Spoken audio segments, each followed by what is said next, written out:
여러분, 원소 주기율표 다들 아시죠? 학창시절에 정말 지겹게 봤잖아요.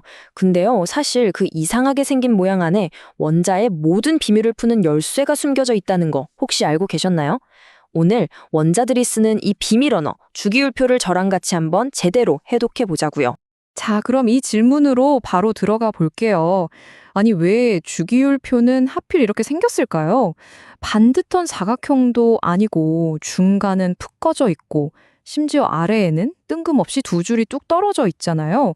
이거 그냥 아무렇게나 늘어놓은 걸까요? 설마요, 전혀 아니에요. 이 이상한 모양은요, 사실 원자의 구조를 보여주는 뭐랄까 아주 정교한 지도 같은 거랍니다. 오늘은 이 지도를 읽는 법을 배우는 시간이에요. 자, 주기율표라는 이 거대한 퍼즐 한번 풀어볼 준비 되셨죠? 이걸 좀 쉽게 이해하려면 재밌는 상상을 하나 해보면 좋아요. 원자를, 전자를 위한 아파트라고 생각해보는 거예요. 원자핵이 건물의 중심부 같은 거고 전자들은 거기에 새들어 사는 세입자들이라고요. 근데 이 전자 아파트에요, 아주 중요한 입주 규칙이 딱 두 개 있어요. 정말 간단해요. 그리고 놀랍게도 이 두 가지만 알면 주기율표의 비밀이 그냥 풀려버립니다. 자, 첫 번째 규칙, 바로 싸움 원리인데요. 이거 되게 당연한 얘기예요. 전자들도요, 가장 에너지가 낮은, 그러니까 가장 편하고 안정적인 방부터 먼저 들어가려고 해요. 우리도 그렇잖아요. 아파트에 입주한다 키면 가장 싸고 좋은 1층 방부터 찾는 거랑 똑같아요. 그리고 두 번째는 파울리 베타 원리예요.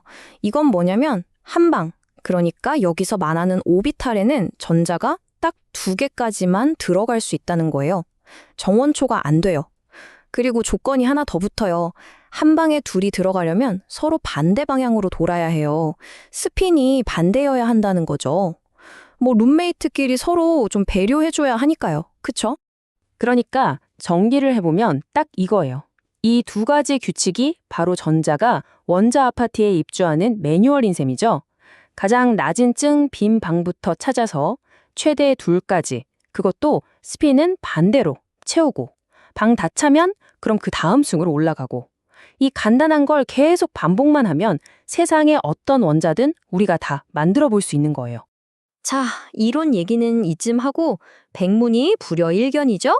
이 규칙들이 실제로 어떻게 적용되는지 우리 같이 원자를 한번 만들어 보면서 확인해 봐요. 제일 만만한 친구부터 시작해 볼까요? 바로 수소. 전자가 딱 하나 있어요.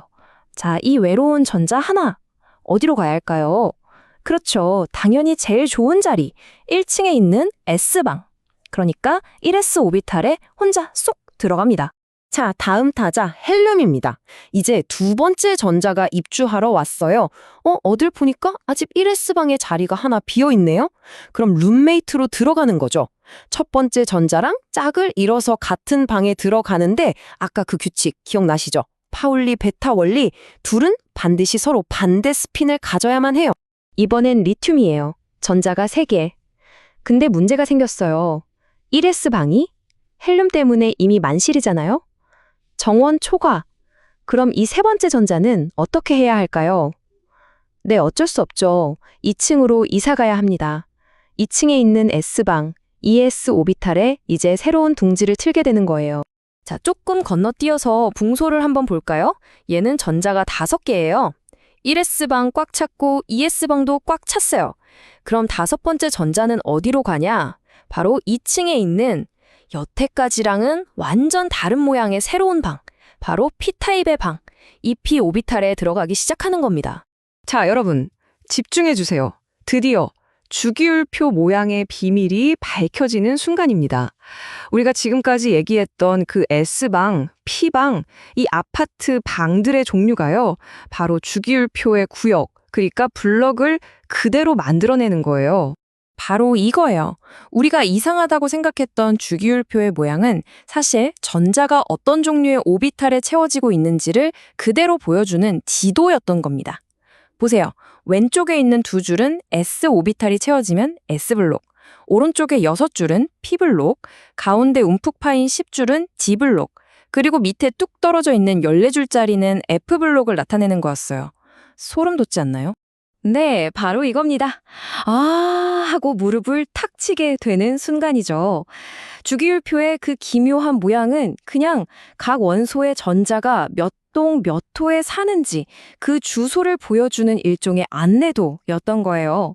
이제 더는 이게 그냥 마구잡이로 배열된 표처럼 보이지 않으시죠? 자, 그럼 이런 질문이 생기죠.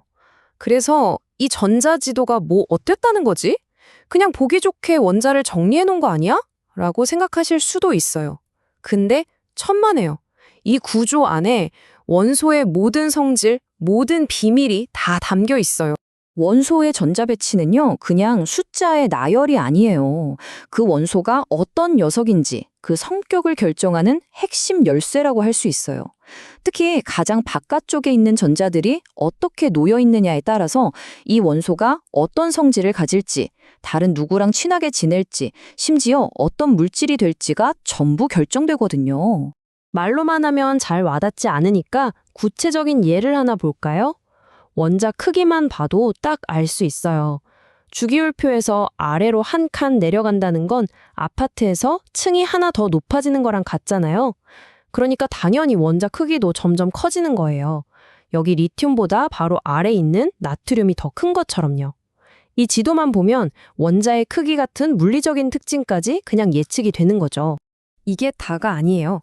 화학적인 성격, 그러니까 반응성까지도 예측할 수 있다니까요. 왼쪽 S블록 동네에 사는 나트륨 같은 애들은 제일 바깥에 전자가 하나 덩그러니 있거든요. 이걸 그냥 누구한테 줘버리고 싶어서 안달이 난 상태예요. 그래서 엄청나게 반응성이 크죠. 반대로 저기 오른쪽 키벌록 동네 끝에 사는 염소 같은 애들은요.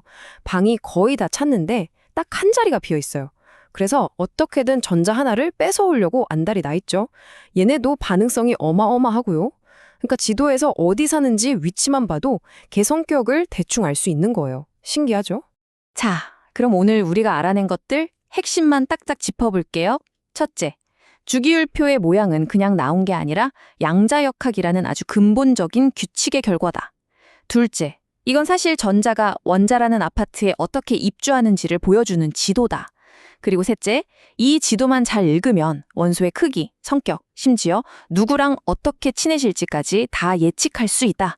결론적으로 주기율표는 이제부터 여러분에게 그냥 외워야 할 표가 아니라 세상을 이해하는 멋진 암호 해독표가 되는 겁니다. 생각해보면 정말 놀랍지 않나요?